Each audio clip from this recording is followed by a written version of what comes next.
God bless you. My first song says, "One day at a time." You know, as women and maybe as men, I can't say for you, but I can talk for women. As women, we usually spend a lot of time worrying about tomorrow, and we spend time regretting about yesterday. But today, I want to encourage you to sing the song with me. That's why the sheets are coming around, so you can see what we are singing. It's a prayer to God that He should help us to take one day at a time, to be able to just maximize today's opportunities. Forget about yesterday. Tomorrow is not yet here. God will take care of it. He should help us to take care of today and walk in His ways. Amen. Hallelujah.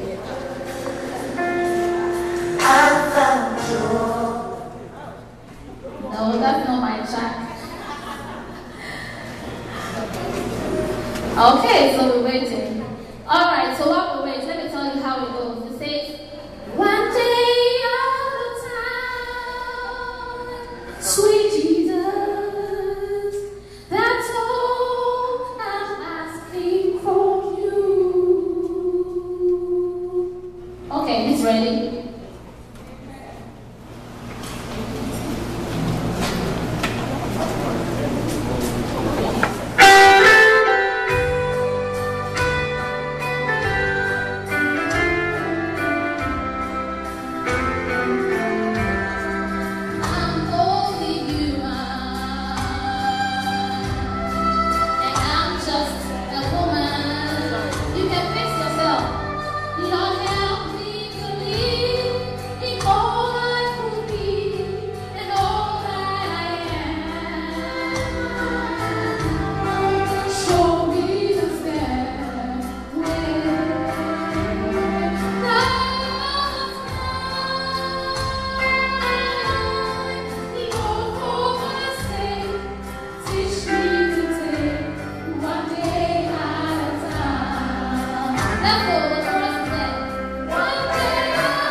She said she's singing. I said, can you sing for us at our women's ministry? And she accepted. And she's done